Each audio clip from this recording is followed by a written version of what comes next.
सासरबुवांसोबत शेतात जाण्याचा माझा हट्ट मला एवढा महागात पडणार होता याची मला जराही कल्पना नव्हती. मागच्या 2 दिवसांपासून मी सासरबुवांच्या मागे लागले होते की त्यांनी मला त्यांच्यासोबत शेतात घेऊन जावं. पण मला शेतात पेरणी करताना पाहून सासरे त्यांचं भान हरपून बसले. ते असं काही करून बसतील याचा मी विचारही केला नव्हता. पेरणी करताना सासरेबुवांनी मागून जोरात, मी मोठ्या एकाने काही दिवसांसाठी सासरी आले होते. पंकज मला सासरी सोडून शहरात गेला होता. मला बघताच सासरेबुवा म्हणाले की सुनबाई, तू चांगली भरदार झाली आहेस, पण माझा मुलगा अगदी बारीक झालाय. माझं लग्न होऊन 5 महिने झाले होते. मी आणि पंकज शहरात असायचो. तो रोज धावपळ करतो म्हटल्यावर त्याच्या तब्येतीवर थोडाफार परिणाम तर होणारच ना. शहरात मी घरीच असायचे. मला नोकरी करायची गरज नव्हती, कारण माझ्या आईबाबांनी लग्नात मला हवं ते दिलं होतं. आणि आताही मी माझ्या माहेरी फोन केला की मला हवं ते माझे आईबाबा पाठवून देतील, एवढी श्रीमंती माझ्या माहेरी होती. एप्रिलच्या महिन्यात गावी यात्रा असते हे मी ऐकलं होतं.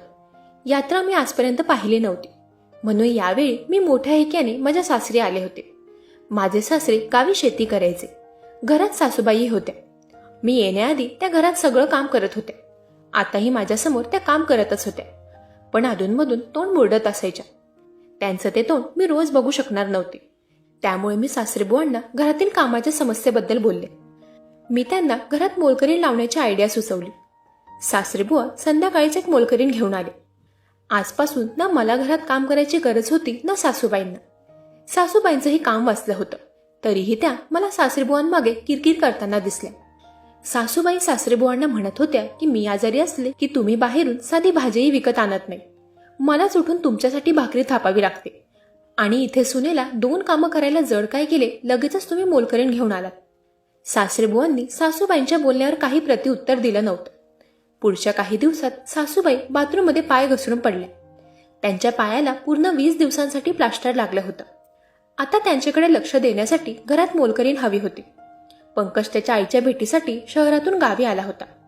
जाताना तो मला सोबत घेऊन जायचं म्हणू लागला, पण अजून गावची यात्रा व्हायची होती आणि ती बघितल्याशिवाय मी कुठेही जाणार नव्हते. सासरे आल्यापासून मी सासरेबुवांना रोज शेतात जाताना बघत होते.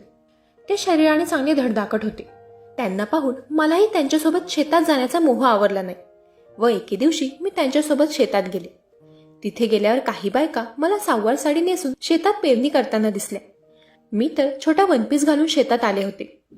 मला शहरात असल्याच कपड्यांची सवय होती. सासरेबुवा मला माझ्या कपड्यांबद्दल काहीही बोलले नव्हते. मला राहायचं तसं ते मला राहू द्यायचे. मी काही बायकांच्या कामाचं निरीक्षण केलं व थोड्या वेळानंतर मी सुद्धा त्यांच्याप्रमाणे पेरणी करू लागले. पेरणी करत करत मी एक लाईन पूर्ण केली होती. लाईन संपते तिथे सासरेबुवा उभे होते हे मला माहीत नव्हतं, कारण मी पाठमोरी होऊन पेरणी करत होते.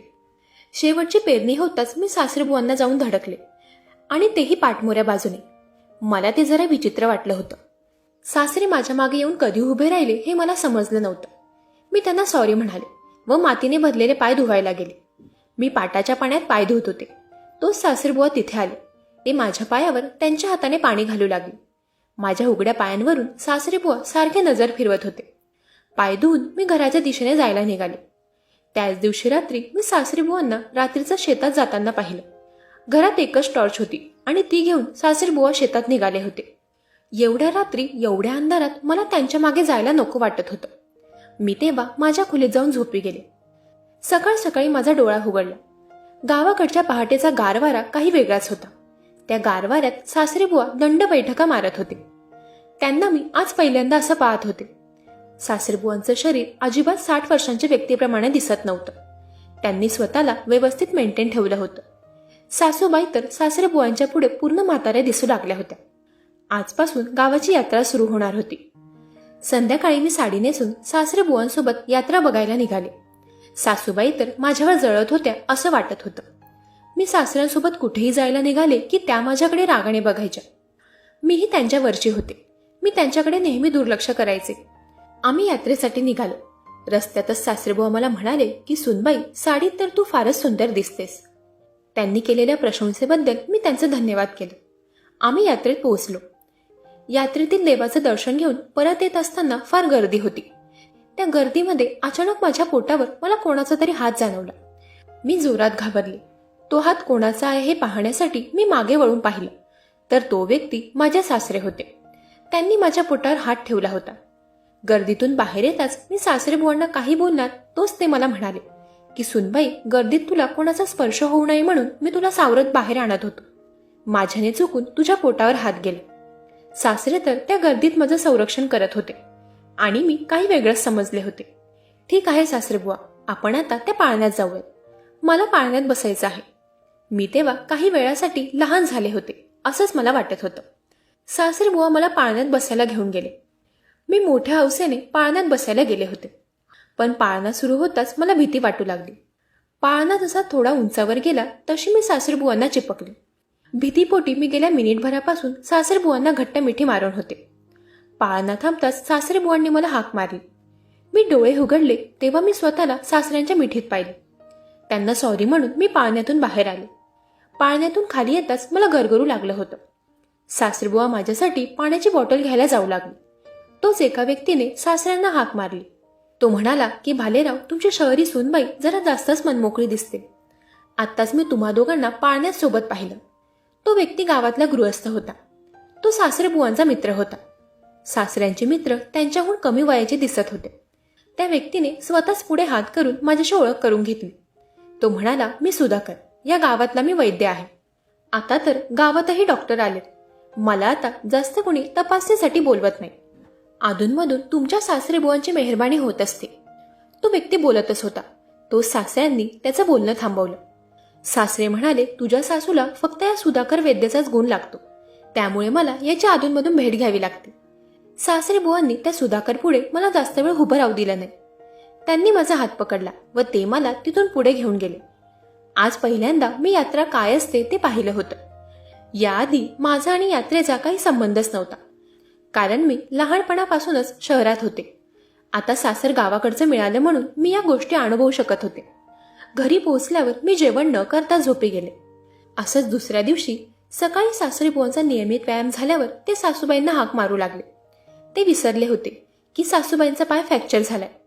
सासरेबुवांना मी म्हणाले, सासरेबुवा, सासूबाई आत त्यांच्या खोलीत झोपल्या आहेत. त्यांचा पाय फ्रॅक्चर आहे हे विसरलात का तुम्ही? सासरे म्हणाले, अगं हो सुनबाई, मी विसरलोच होतो बघ. नेहमीच्या सवयीप्रमाणे मी विमलाला आवाज देत होतो. महिन्यातून एकदा मी अंगाला उठणं लावत असतो.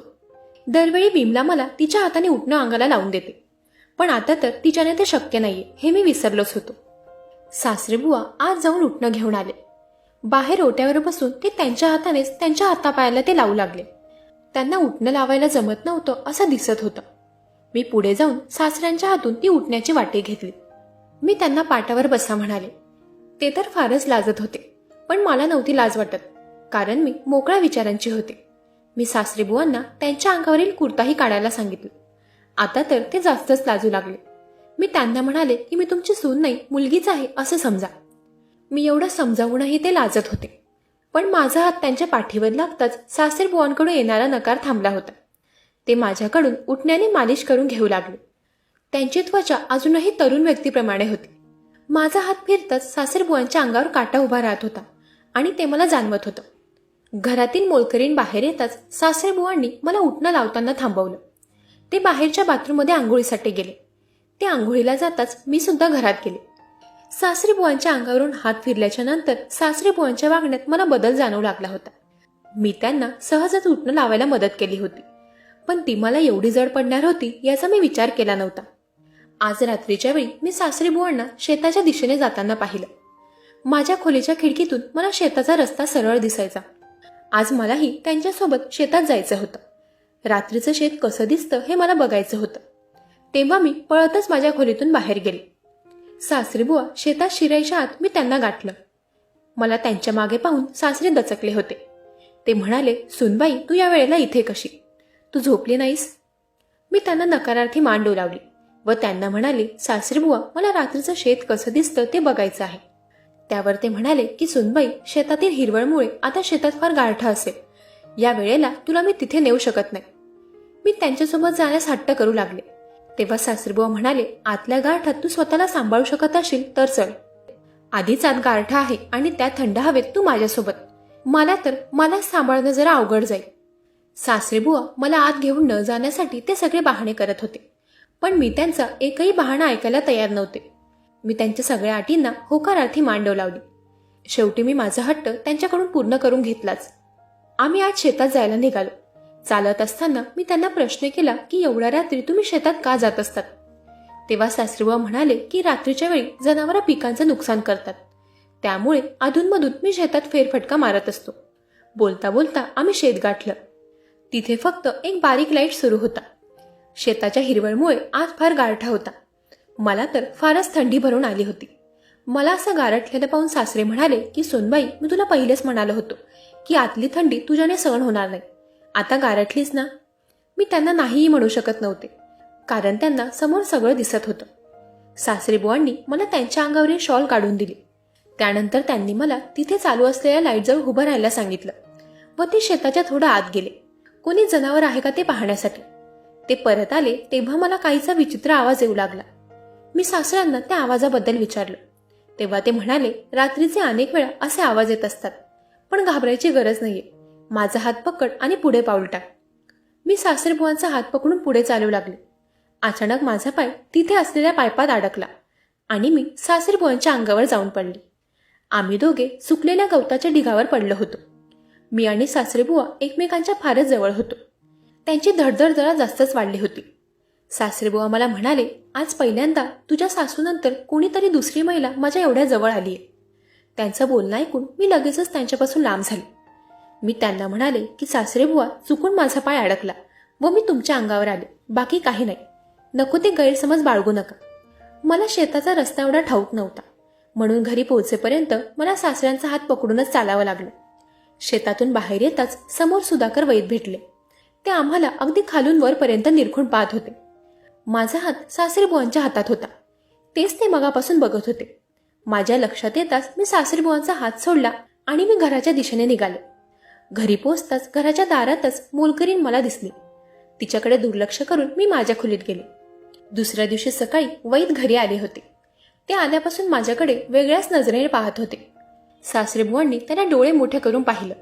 तेव्हा त्याने मला निहारायचं बंद केलं आणि तो आज सासूबाईंच्या खोलीत गेला. तो सासूबाईंची तपासणी करायला आला होता. तो त्यांच्या खोलीत असताना मी आज सासूबाईंच्या खोलीत गेले नव्हते.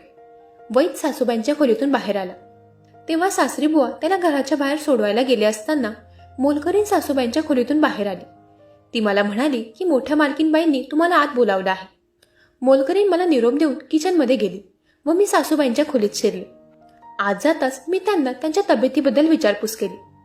तेव्हा सासूबाई म्हणाल्या, माझ्या तब्येतीचं बाजूला ठेव, पण तुझं काय चाललंय? मला प्लास्टर लावून इथे एका खोलीत बसवलंस आणि बाहेर तू तुझ्या सासऱ्याच्या जवळ जाण्याचा प्रयत्न करत आहेस. पण तू तुझ्या सासऱ्याला साधा पुरुष समजू नकोस. एकदा का तो व्यक्ती खवळला तर तुझी खैर नाही. तो पुरुष आहे आणि त्यांचं जे वय आहे त्या वयात तर पुरुष जात अजूनच सक्रिय असते. जास्त जवळ जाण्याचा प्रयत्न करशील ना तर एका रात्रीतच तुझा सासरा तुझं नामोनिशाण मिटवून टाकेल. तू बाहेर तुझ्या सासऱ्यासोबत जे काही करतेस ते सगळं माझ्या कानावर आलंय. सासूबाई कोणाचंही काही ऐकून बसल्या होत्या.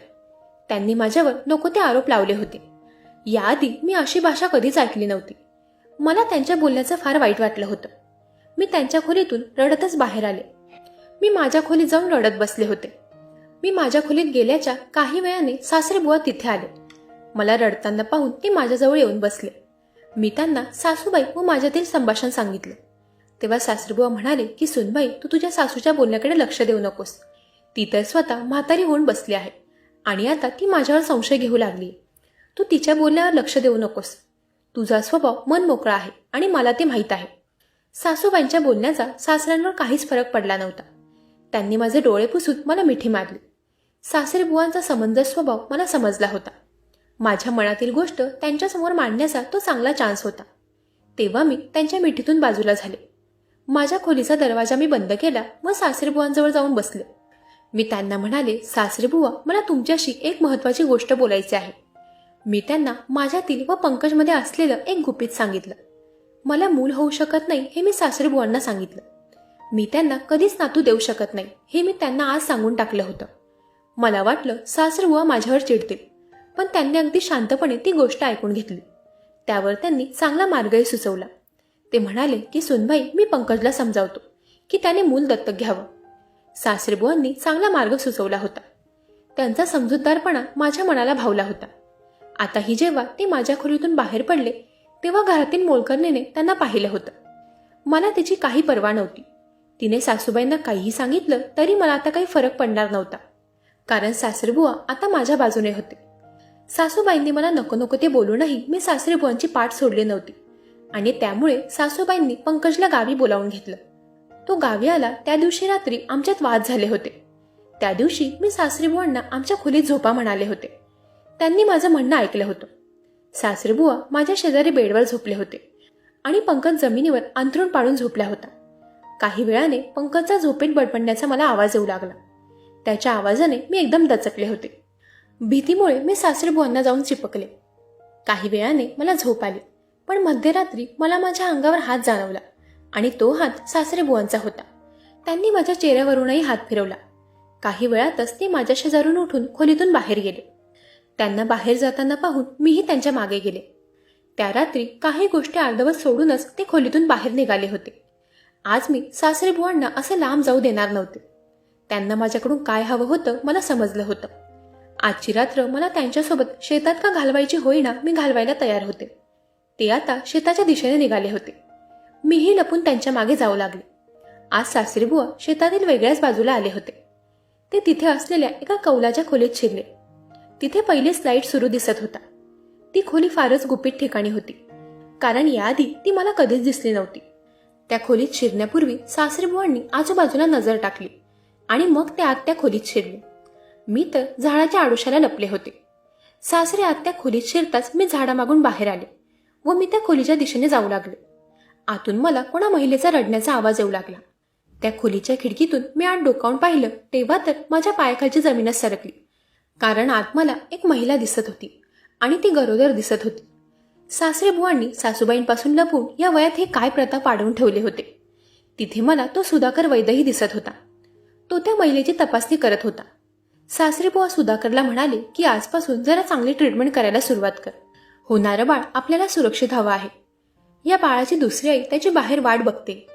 या बाळासाठी एक श्रीमंत आई मला मिळाली आहे आणि हे बाळ मी तिलाच देणार. सासरे असं बोलताच ती महिला बोलू लागली की माझ्या बाळापासून मला लांब करू नका, मला इथून जाऊ द्या. तेव्हा सासरे म्हणाले की एकदा का तू तुझ्या पोटातल्या बाळाला जन्म दिला की तुझी विल्हेवाट मी करणारच आहे. त्यांचं बोलणं ऐकत असताना खाली माझ्या पायावरून काहीतरी प्राणी गेल्यासारखं मला जाणवलं आणि तेव्हा मी जोरात किंचाळले.